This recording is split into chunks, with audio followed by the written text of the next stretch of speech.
Alright, 9.2, Pythagorean Theorem. What's the sweet part about this lesson already? You already know this. Okay? You already know the Pythagorean Theorem. What is it? Good. A squared plus b squared equals c squared. Can anybody tell me what is special about a and b? They're not the hypotenuse, so they must be the whats? The legs. So that's a leg, and that's a leg. And what else, Royal? They can be switched around because you're just adding them together anyways, right? And addition is commutative. Okay?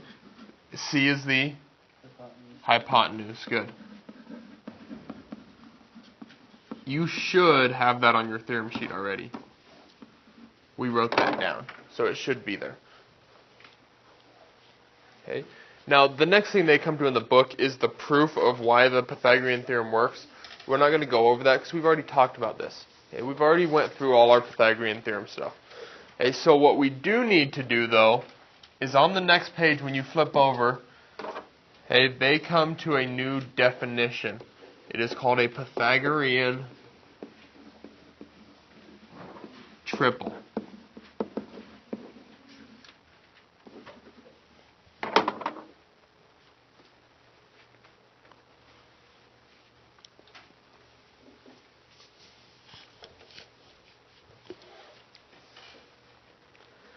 I'm going to do the definition a little bit different than they have in the book, not a lot. A Pythagorean triple is a set of three numbers, which are going to be your A, your B, and your C, which satisfy the Pythagorean theorem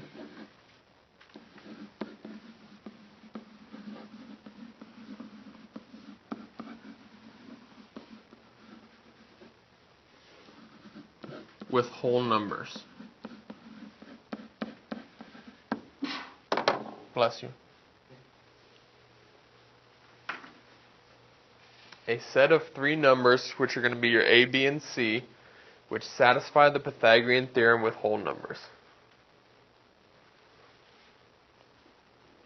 What is a whole number?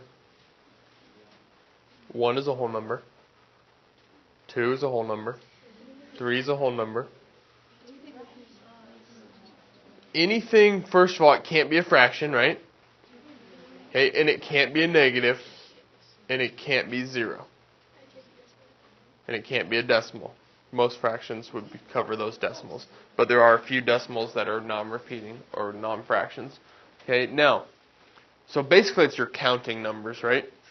1, 2, 3, 4, 5, 6, 7, 8, and so on. Okay, those are your whole numbers. Okay, so no radicals, no fractions, no negatives, can't be 0.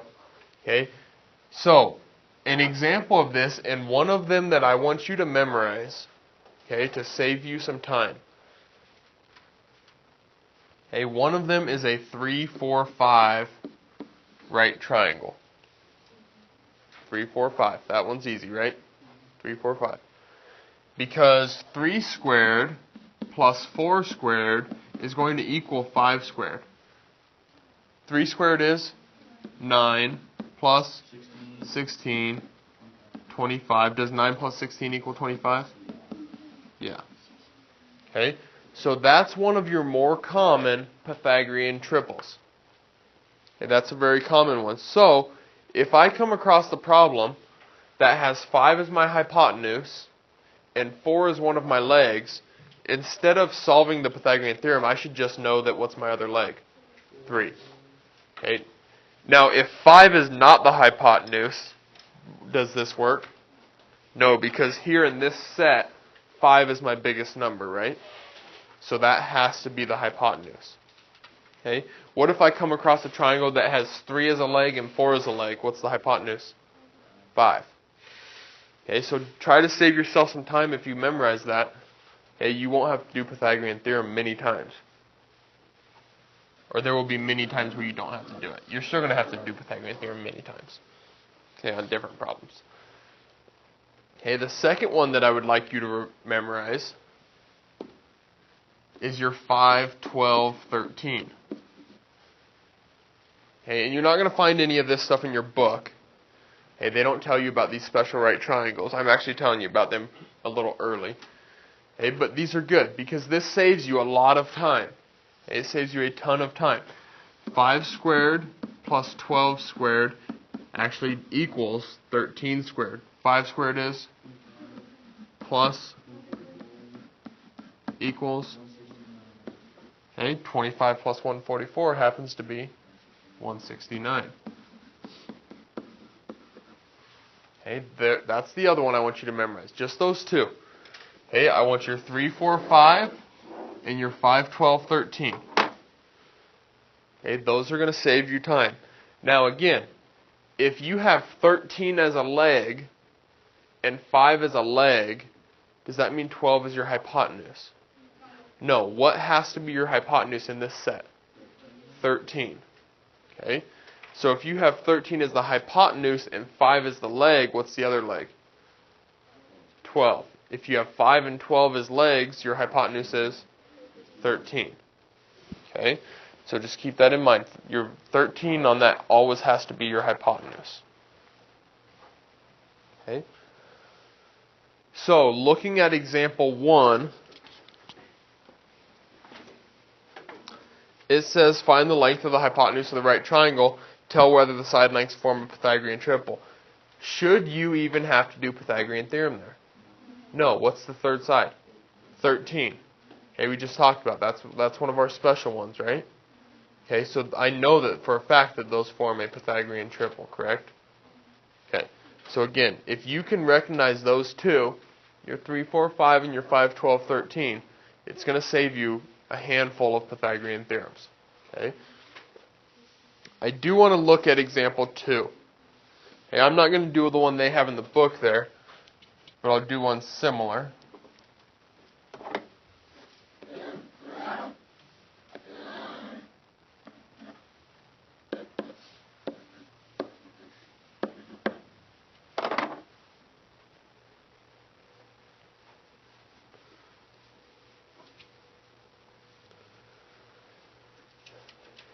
Now, even before today's lesson, could I have gave most of you this problem and you solved it? I'm guessing so. Okay, because we've done this, right? We've talked about this. So I'm guessing you could have probably already solved this. Matthias, how would you set this up?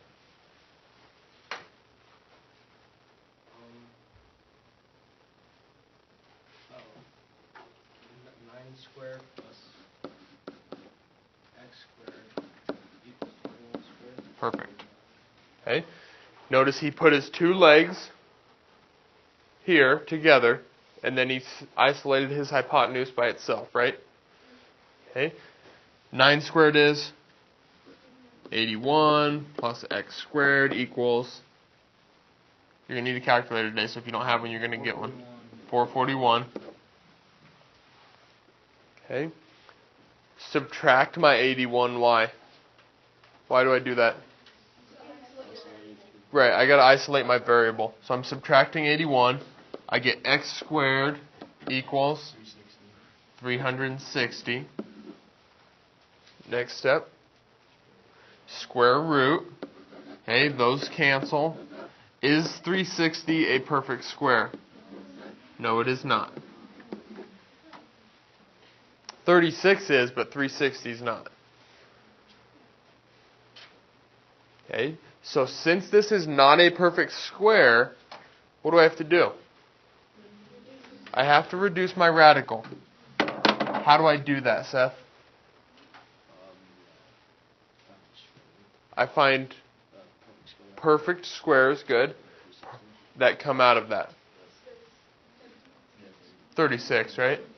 36 hopefully is an obvious one to you guys. Because square root of 36 times the square root of 10, thank you, not just 10. It's the square root of 10, you need your radicals. Because 36 times 10 is square root of 360, right? Square root of 36? 6. Can I do anything with this? No, so Vincent, my final answer for x is 6 square roots of 10. Taking notes over there? Okay. Just checking. Doing a lot of talking. Okay. Again, I think most of you could have probably done that. Okay, at this point, with this types of things that we've been doing, most of us should be able to do that. Okay? If not, that's why we're doing a whole section on it. Okay, so by the end of this section, we will be able to do it. Now, the only other thing that we have to make sure we're capable of doing for this lesson, they're going to give me some problems like this. That's h. This whole thing is 10 meters. This is 8 meters. This is 8 meters. I want to know what is the area of that figure. So now we're switching it up a little bit. We're trying to figure out what the area is now. Before we go anywhere with it, Jacob, can you tell me the formula for area of a triangle? Good. Area of a triangle is equal to 1/2 base times height. Okay, I'd prefer you write it like that and not base times height divided by 2. Because it'll make it easier at times. Okay. The problem here is what? I don't know the height. But what I do want you guys to always look for is that marking right there. Why is that good for us? Because they're right triangles. Hey, we think Pythagorean Theorem. Jacob, you think you can get somewhere for that? You're close. But you're not quite correct. Carly? Why did Carly use 5? Because this 10 goes for the whole thing, right? This whole triangle is not a right triangle, is it? This side is, and this side is, but the whole thing's not. So Carly split that, 5 and 5. Now, I had people in last period say, well, you can't do that because you don't know that those sides are congruent. Okay, but you do because I have a hypotenuse and a leg in both triangles, and they're right triangles. What theorem says my triangles are congruent? This is old stuff. My HL, my hypotenuse leg theorem, says my triangles have to be congruent to each other. If my triangles are congruent, corresponding parts are congruent because of CP/CTC. Okay, so we're stretching back a little ways here into first semester stuff, but does everybody remember talking about stuff like that? Okay, so my triangles are congruent, so can I split that into 5 and 5? Yes. Okay, because those segments have to be congruent as well. So now, Jacob, set this up for me. There we go. Good. Okay, now I have it. Does it matter if he's using this triangle or this triangle? No, they're the same. They're congruent. We just talked about that. 5 squared is 25 plus h squared equals 64. Subtract 25, right? 39. H squared equals 39. So h equals square root of 39. Now, we got to try to take any perfect squares out of that. Are there any? No. I mean, you can check all the way up. 4 doesn't come out of 39. 9 doesn't come out of 39. 16 doesn't come out of 39. 25 definitely doesn't. And 36 definitely doesn't. And 49 is bigger. Okay, so there's nothing that comes out of here. So my h is just the square root of 39, correct? Okay. Now I would like you to take the time and set up your area formula. Okay, so I have 1/2. What's my base? Now this is where you got to be careful again. Are we using the 5s or are we back to the 10? We're back to the 10 now. Because we want the area of the whole thing, right? 10 is the base of the whole thing. So I have 1/2 times the base, which is 10, times the height, which is square root of 39. And this is why I like to write this as 1/2, because I can quickly look at this. What's half of 10? 5. What's my answer? 5 square roots of 39. Okay, I know we haven't done a lot of that. Okay, but you can't take 5 times 39 on the inside. That'd be like taking an x times a y to get x y squared. I don't even know what you would give me. Okay, are they like terms? 5 and the square root of 39. No, that doesn't have a square root. That does. So can you combine those? No, you just put them next to each other. It'd be like saying x times y. Okay, but I found area, so my label is meters squared. Okay.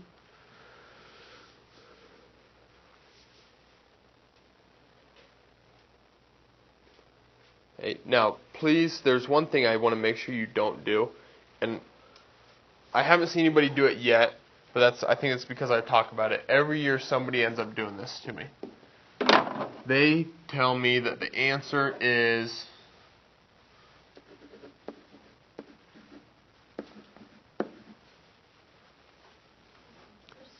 they're thinking the same thing.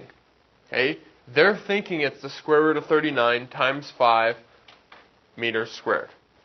Okay? But when I look at this, what does this read to me if I had no idea what you were thinking? This is the square root of 395 to me. Okay?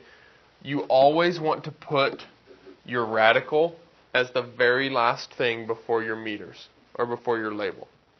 Okay? So even if there was an x, maybe it's 5x square roots of 39. You're not going to get to this yet, but someday you will. Okay? Do you ever want to put the x back here? No, because to me that looks like the x is underneath the radical. You guys agree with that? Okay, but it's not.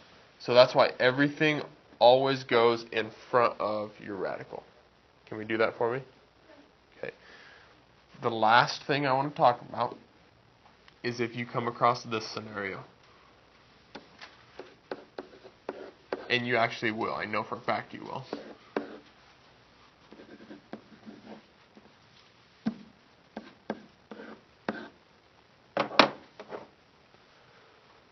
How do I multiply these three things together?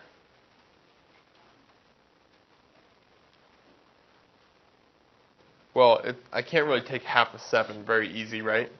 I mean, I know it's 7 over 2. Okay? But if you come across this scenario, I would say the easiest way to do this is to do these two first. Okay? Now notice, 7, does it have a radical? Is it under a radical? No. Is 3 under a radical? No. You can multiply those. Neither of them are under a radical. You multiply them and you get 21. Does 11 have something, or is 11 under a radical?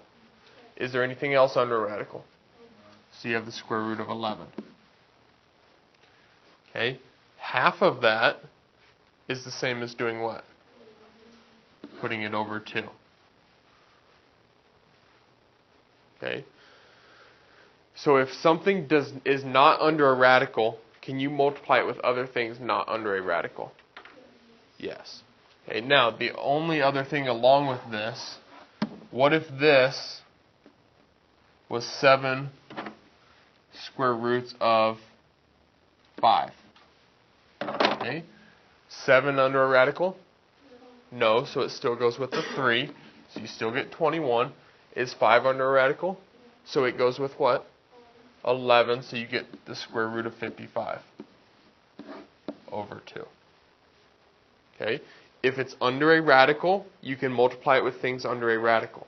If it's not under a radical, you can only multiply it with other things not under a radical. Does that make sense to everybody? Can I get some head nods at least? Okay.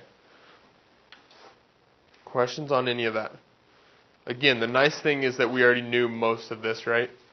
You already knew area of a triangle. Now you're just taking Pythagorean Theorem and combining it with your area of a triangle. Okay, you got to do Pythagorean Theorem first. Okay, we are actually going to add on to this tomorrow. Okay, that way you guys don't have a ton of homework over your nice long break. Don't ever do that in my classroom.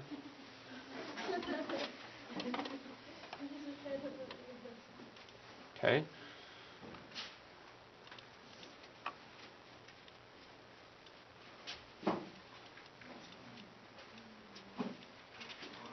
Look, pay close attention to those directions. No decimals. Even if the directions tell you to round your answer to the nearest tenth, are you going to put it in a decimal answer? No. Okay, we know how to do radicals. We're going to keep working with radicals and make ourselves better with those. Anybody can put something in the decimal. All you have to do is type it into a calculator. It'll give you the decimal answer. Hey, we don't want that. Give me those radical answers that are more challenging for us.